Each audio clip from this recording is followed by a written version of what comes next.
Ram Ram. Bharatiya Janata party का राष्ट्रीय अध्यक्ष आ नहीं रहा है और प्रदेश अध्यक्ष भी चुनने में बड़ी मुश्किल हो रही थी। हालांकि अब आज की जो तारीख है तब तक अब मोटा मोटा उनके इतने अध्यक्ष प्रदेश के चुन लिए जाएंगे वो राष्ट्रीय अध्यक्ष चुन लें। हालांकि उसके बावजूद बिना उत्तर प्रदेश के अध्यक्ष के राष्ट्रीय अध्यक्ष चुना जाएगा क्या, ये एक बड़ा सवाल है। अब इस सब के बीच में जो सबसे अधिक चर्चा का केंद्र बना हुआ है वो है तेलंगाना। तेलंगाना में भारतीय जनता पार्टी ने अध्यक्ष चुन लिया है, एन रामचंद्र राव। तेलंगाना में रामचंद्र राव और आंध्र प्रदेश में डी पुरंदेश्वरी की जगह माधव, जो पिछड़ी जाति से आते हैं।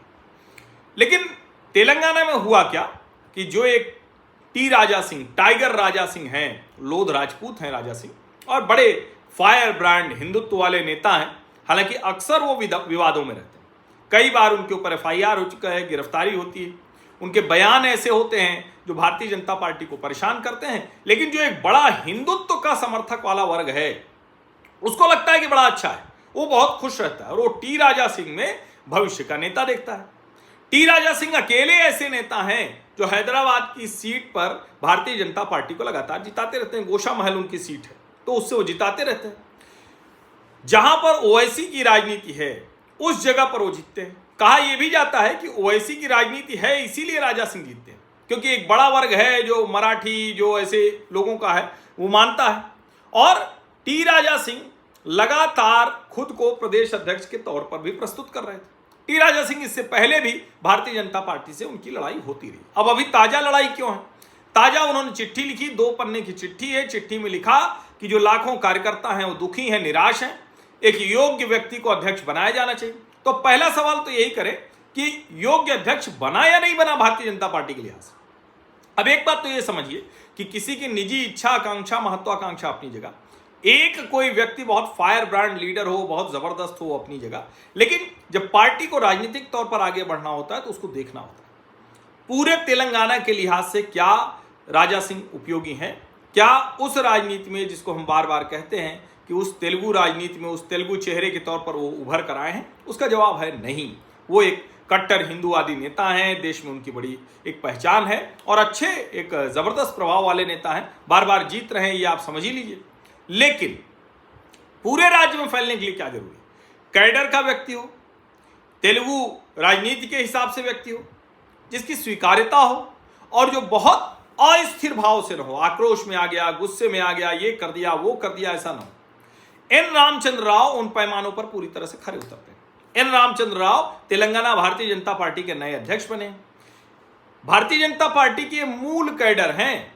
रामचंद्र राव की जो छवि है वो एक संयमित, पढ़े लिखे, विवाद मुक्त और विशुद्ध संगठनात्मक नेता की। रामचंद्र राव अखिल भारतीय विद्यार्थी परिषद की राजनीति से आए हैं, छात्र संगठन से आए हैं, राष्ट्रीय स्वयंसेवक संघ से पूरी तरह से रहे हैं।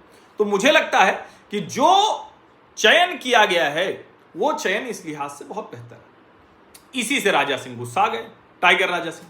उन्होंने इस्तीफा दिया और कहा कि ये बिल्कुल गलत है, प्राथमिक सदस्य से इस्तीफा दे दिया।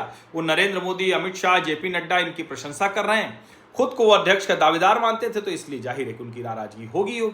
गोशा महल जो सीट है उससे लगातार 3 बार वो विधायक चुने गए हैं और तेलंगाना, पूरे तेलंगाना में अकेले नेता हैं वो जो लगातार 3 बार जीते। लेकिन एक सीट पर बार बार जीतना और पूरे राज्य में विस्तार करना दोनों का अलग होता है। और जो मैंने पहले भी कहा कि चूंकि AIMIM का गढ़ है, हिंदू मुस्लिम कॉन्ट्रास्ट वाली राजनीति होती है, इधर OIC मुस्लिम राजनीति के नेता हैं, तो राजा सिंह को हिंदू चेहरा माना जाता है, OIC खिलाफ परिवार के खिलाफ मुखर रहते हैं, ये भी एक बात।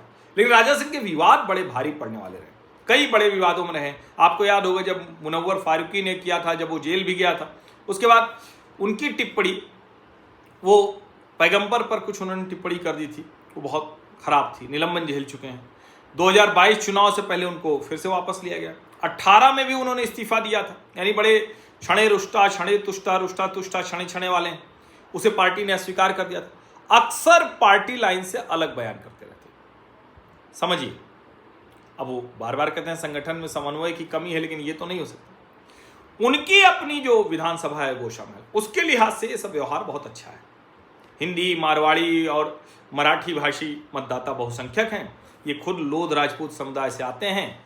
सामाजिक स्थानीय पकड़ है, एकमात्र हिंदू बहुल सीट है, तो हिंदुओं को लगता है कि भाई यहाँ जिताना ही जिताना है।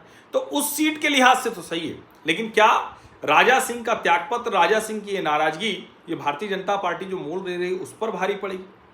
ऐसा नहीं लगता है, क्योंकि सिर्फ और सिर्फ हैदराबाद के उसी इलाके में उनका प्रभाव है, राज्यव्यापी उनका कोई प्रभाव नहीं। तेलुगु भाषा में वो पारंगित नहीं, ये भी एक बड़ी समस्या। उनकी नेताओं के साथ कोई समन्वय वाली चीज नहीं होता है, लगातार विवादों में रहते हैं। तो एक तरह से कहें कि गोशा महल सीट तो भारतीय जनता पार्टी के लिए जीतना मुश्किल होगा। जाहिर है राजा सिंह यहां जीत सकते हैं, लेकिन क्या राजा सिंह के पास भी कोई और विकल्प है?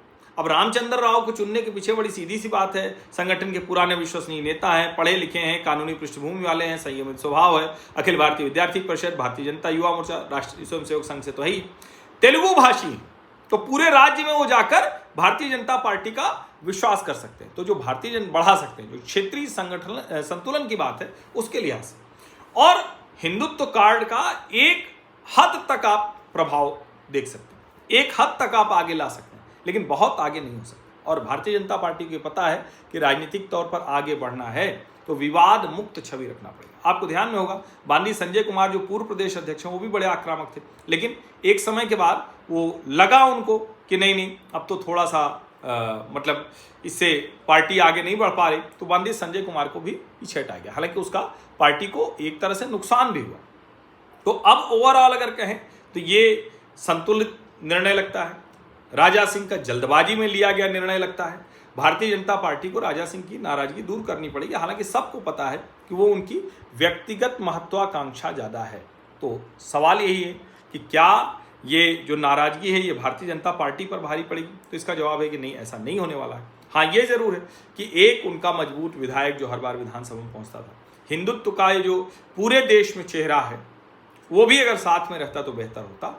उनकी भूमिका क्या हो सकती है ये उनको भी तय करना पड़ेगा, क्योंकि प्रदेश अध्यक्ष जैसी कुर्सी पर इस तरह के व्यक्ति को शायद ही भारतीय जनता पार्टी रखे। और भारतीय जनता पार्टी देखिए, चाहे जो कहें बहुत से बोलने वाले, बड़बोले नेता, विवादास्पद बयान देने वाले, लेकिन जब वो ऐसा चयन करती है तो उसमें इन चीज़ों का ख्याल रखती है। तो भाजपा के जो नेता बहुत हार्ड लाइन लेते हैं, बहुत वो सब बोलते हैं, उनको भी जरा ध्यान रखना चाहिए कि वो कहाँ तक जा सकते हैं, कहाँ तक उनकी पहुँच होगी, सीलिंग कहाँ लगी।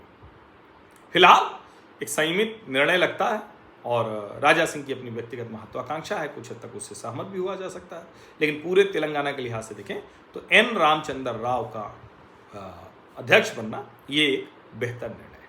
आप सभी का बहुत बहुत धन्यवाद। सब्सक्राइब अवश्य कर लीजिए, नोटिफिकेशन वाली घंटी दबा दीजिए, लाइक का बटन दबा दीजिए, अधिक से अधिक लोगों तक इस वीडियो को पहुंचा दीजिए। धन्यवाद।